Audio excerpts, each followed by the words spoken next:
Hello friends, मैं मनीष पटेल। हमने देखा है यूट्यूब पे बहुत सारे प्रोसेसेस की वीडियो है और लोगों को प्रोसेस का नॉलेज भी होता है स्टूडेंट वीजा की। बट ऑस्ट्रेलिया स्टूडेंट वीजा की प्रोसेस में लोगों को उसमें आने वाली दिक्कतों का कोई नॉलेज नहीं होता है। इसके कारण लोग बहुत सारी दिक्कतें फेस करते हैं। इसलिए हम ये वीडियो में स्टेजेस, टाइम फ्रेम, प्रॉब्लम तो लेंगे, साथ में उसके सॉल्यूशंस क्या है ये भी लेंगे। इस वीडियो सीरीज के कुछ पार्ट्स मैं लूंगा और दूसरे पार्ट्स मेरे पार्टनर हर्ष लेंगे। ये वीडियो बनाने का पर्पस आप अपना इवोल्यूशन कर सके, आने वाली दिक्कतों का नॉलेज हो और उसका सॉल्यूशंस भी आपके पास हो। और सबसे इम्पोर्टेंट बात, बहुत सारे केसेस में हमने देखा है कि लोगों के पास नॉलेज ना होने के कारण और उसके सॉल्यूशंस ना होने के कारण लोगों को उल्लू बनाया जाता है और उनको भारी लॉस होता है और रिफ्यूजल्स भी आ जाते हैं।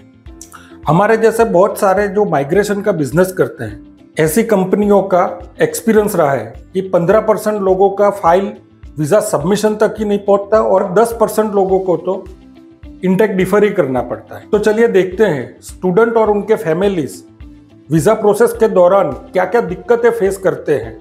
आज की तारीख में देखा गया है 95% यूनिवर्सिटीज ऑफर देने से पहले या जीटी से पहले इंटरव्यू लेती ही है और इंटरव्यू में बहुत सारे लोग फेल हो जाते हैं। तो इंटरव्यू की प्रिपरेशन कैसे करें, उसका मटेरियल कैसे बनाना पड़ता है और किससे प्रैक्टिस करनी चाहिए और कौन करवाएगा, ये सब हम आपको बताएंगे। मेजॉरिटी लोग जीटी के स्टेज में फंसते हैं।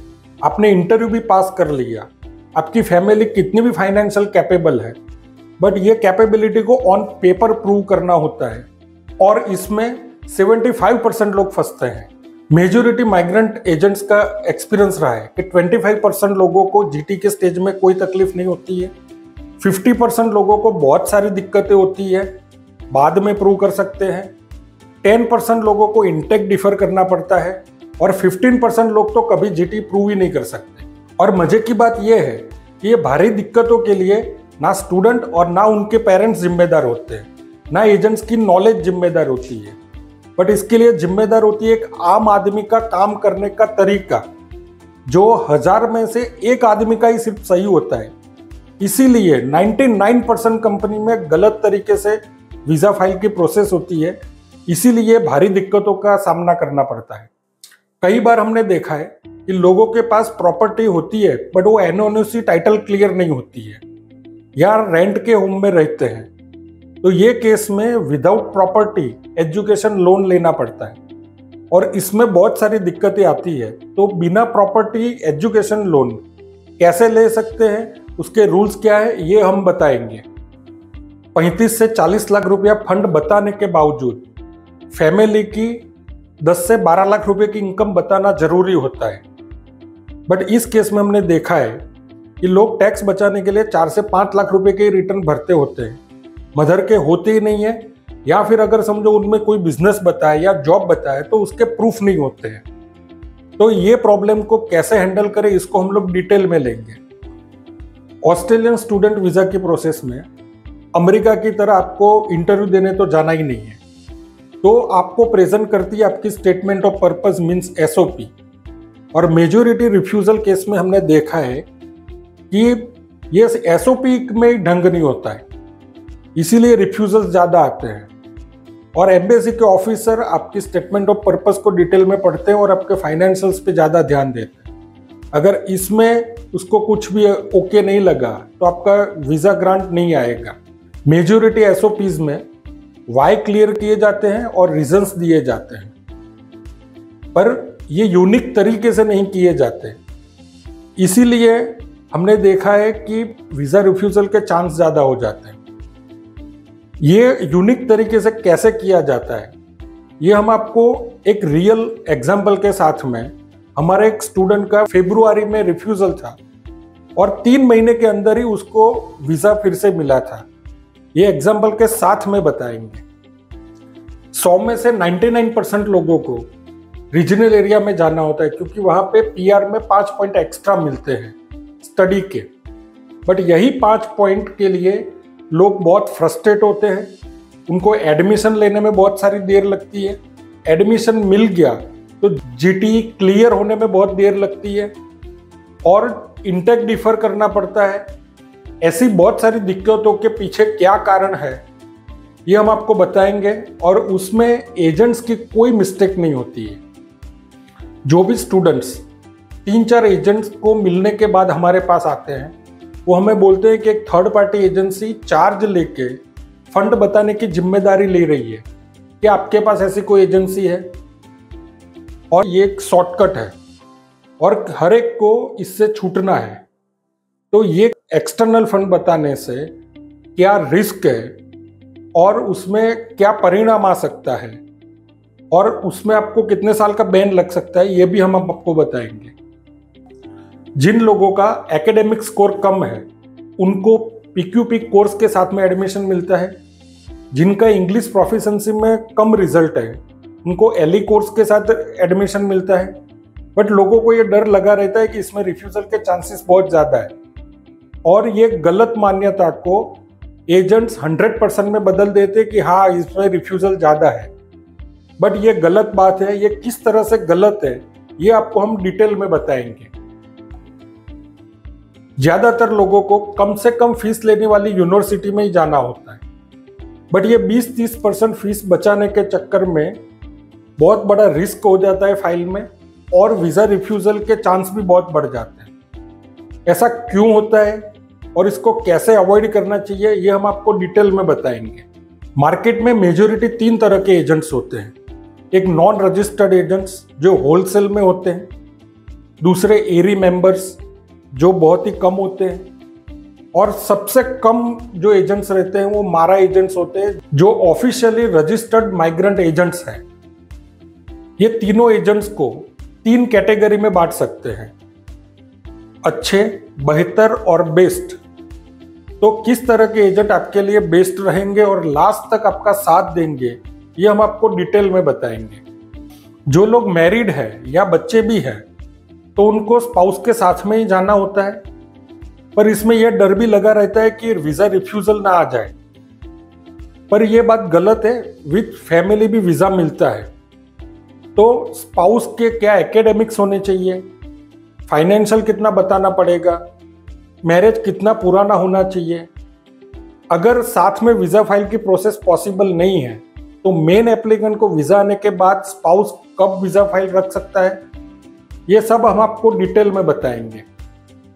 पहले IELTS या PT क्लियर करने के बाद, फाइनेंस क्लियर करने के बाद वीजा फाइल रखने में लोगों को बहुत सारी देर होती हुई हमने देखा है और उसकी वजह से बहुत सारे लोगों को इंटेक डिफर करना पड़ता है, ये हमने देखा है।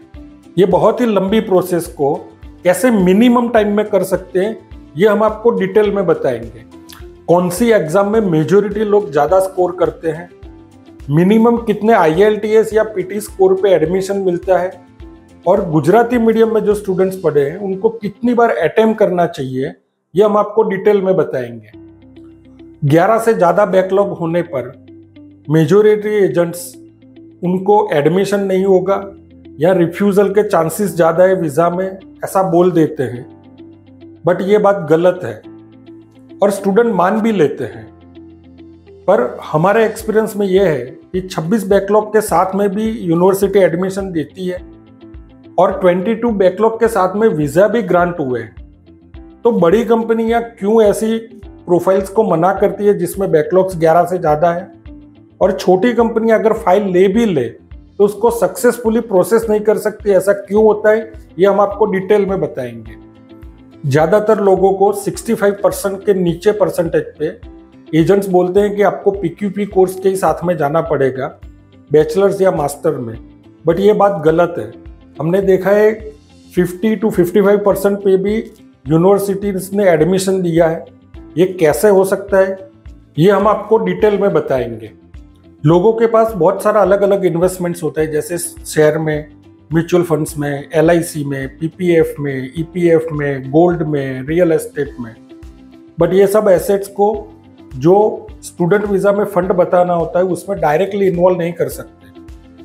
तो किस तरह कर सकते हैं ये भी हम आपको डिटेल में बताएंगे। ऑस्ट्रेलियन स्टूडेंट वीज़ा की प्रोसेस करने में 1000 एजेंट होते हैं तो सामने एक ही रजिस्टर्ड माइग्रेंट एजेंट होता है कि जो पीआर की प्रोसेस करता है। तो 99% लोग पीआर डिमांड लिस्ट देख के बता देते हैं कि ये कोर्स लीडिंग टू पीआर है, but leading to PR course लेके भी मतलब ये नहीं होता है कि आपका पीआर गारंटीड हो ही जाएगा। लीडिंग टू पीआर कोर्स के अलावा भी बहुत सारी कंडीशंस होती है पीआर के लिए, ये हम आपको ब्रीफ में बताएंगे। तो सिर्फ स्टूडेंट वीजा की प्रोसेस करने वाले एजेंट के साथ वीजा फाइल प्रोसेस करनी चाहिए या पीआर के साथ में स्टूडेंट वीजा का बिजनेस करने वाले एजेंट के साथ काम करना चाहिए, और दोनों में डिफरेंस क्या होता है और कौन से एजेंट से कौन सा काम करवाने से फायदा होता है, ये हम डिटेल में बताएंगे। ऑस्ट्रेलिया में बहुत सारे कॉलेजेस हैं और यूनिवर्सिटीज भी हैं और सबके लेवल्स अलग अलग हैं।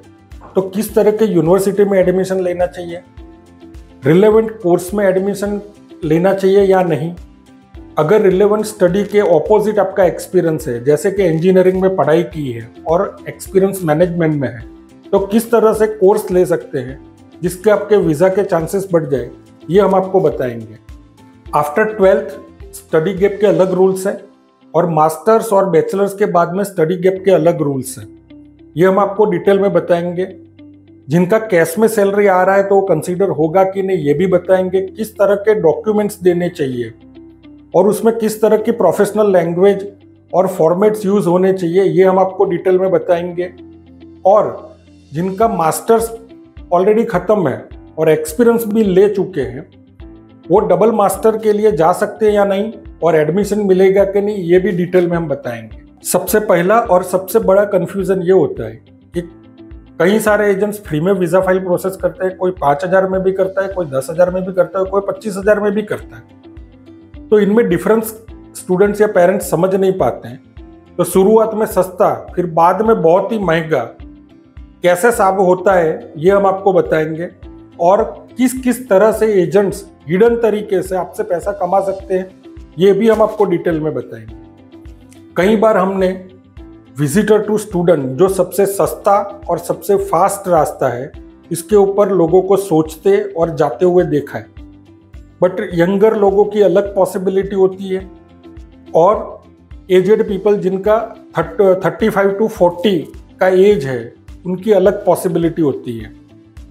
तो किन के लिए अच्छा, ये हम आपको बताएंगे। वीज़ा मिलने के बाद ऑस्ट्रेलिया में कैसे स्टूडेंट वीज़ा में कन्वर्ट कर सकते हैं, कितना टाइम लगेगा और पहले कैसे प्रिपरेशन करें और बाद में जाए, ये हम आपको डिटेल में बताएंगे। आपके एजुकेशन के डॉक्यूमेंट्स, आपके एक्सपीरियंस के डॉक्यूमेंट्स, आपके फाइनेंस के डॉक्यूमेंट्स, ये सब डॉक्यूमेंट्स वेरीफाई होते हैं या नहीं और कैसे वेरीफाई होते हैं। अगर वेरीफाइड डॉक्यूमेंट नहीं हुआ तो आपको क्या बैन लग सकता है, ये भी हम आपको डिटेल में बताएंगे।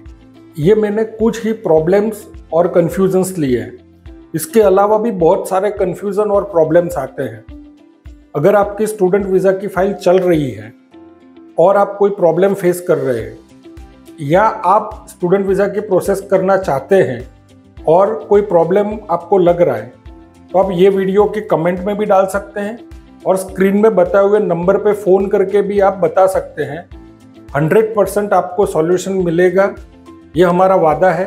अगर आपका सॉल्यूशन कुछ यूनिक है तो हमारी प्रोसेस टीम उस पर रिसर्च एंड डेवलपमेंट करके भी आपको सॉल्यूशन देगी। आगे जो मैंने जो भी प्रॉब्लम्स बोले और उसके सॉल्यूशन जो हम बताने वाले हैं, वो अलग अलग स्टेजेस पे आएंगे और अलग अलग टाइम पे उसके सॉल्यूशंस आपको लगाने होंगे। इसलिए ये प्रॉब्लम्स और सॉल्यूशंस को हम मेजर 6 स्टेज में डिवाइड कर रहे हैं, जिससे आपको फायदा ये होगा कि जैसे जैसे आपकी फाइल आगे जाएगी उसी तरह आपको प्रॉब्लम और सॉल्यूशन दोनों को आपको साथ में मिलेगा। ये वीडियो बनाने का पर्पस हमारा ये नहीं है कि आप हमारी कंपनी को अपॉइंट करें एज ए एजेंट और हमें चार्ज दें, क्योंकि मार्केट में हमने देखा है कि बहुत सारे लोगों को उल्लू बनाया जाता है होलसेल में। आप उल्लू नहीं बनने और किस तरह एक सच्चे एजेंट को अपॉइंट करना चाहिए, ना कि अच्छे एजेंट को, क्योंकि सच्चे एजेंट के साथ काम करने में शुरुआत में आपको प्रॉब्लम्स होगी, आपको एफर्ट लगाने पड़ेंगे, बट बाद में आप स्ट्रेस फ्री रहेंगे। और अच्छे एजेंट के साथ काम करने में आपको शुरुआत में ना कोई स्ट्रेस होगा, ना कोई एफर्ट लगाना पड़ेगा, पर बाद में आपको बहुत ही स्ट्रेस फील करना पड़ेगा या आप फेल भी हो सकते हैं। दूसरे पॉइंट में हम देखेंगे, अगर आपका एकेडमिक्स कम है तो क्या कर सकते हैं, इंग्लिश प्रोफिशिएंसी में ज़्यादा से ज़्यादा स्कोर कैसे करें, कम हो तो क्या कर सकते हैं, गैप जस्टिफिकेशन के क्या रूल है, ये सब हम डिटेल में लेंगे। तीसरे पॉइंट में हम लेंगे, मन चाहे लोकेशन पे कोर्स या यूनिवर्सिटी ना मिल रहे तो उस केस में क्या करना चाहिए, ये हम आपको डिटेल में बताएंगे। सबसे ज़्यादा इम्पोर्टेंट और सबसे ज़्यादा यही स्टेज में लोग फंसते हैं जिसका नाम है जीटी, मतलब जेन्युइन टेम्पररी एंट्रेंट। आप as a student financial capable हो, आप सिर्फ पढ़ाई करने जा रहे हो, ये प्रूव करना होता है। वीजा ऑफिसर को प्रभावित कर सके ऐसा स्टेटमेंट ऑफ पर्पस किस तरह आप बना सकते हैं और किस यूनिक तरीके से बनाना चाहिए, ये हम आपको बताएंगे। जिनका भी ऑस्ट्रेलिया में स्टूडेंट वीजा का रिफ्यूजल आ चुका है या फ्यूचर में किसी का आता है तो उसका नेक्स्ट प्लानिंग क्या होना चाहिए, ये हम आपको डिटेल में बताएंगे। आगे जो मैंने 22-23 आपको प्रॉब्लम बोले, मेजर 6 स्टेजेस में डिवाइड किए, अगर इसका एक ही वीडियो बनाने जाएंगे तो बहुत ही लंबा हो जाएगा और बहुत ही टाइम लगेगा। इसलिए ये जो वीडियोस है वो स्टेप बाय स्टेप हम बना के यूट्यूब पे अपलोड करेंगे। कोई भी वीडियो आपको जब सबसे पहले मिले और मिस ना हो, इसके लिए आप हमारे यूट्यूब चैनल को सब्सक्राइब करके रखिए।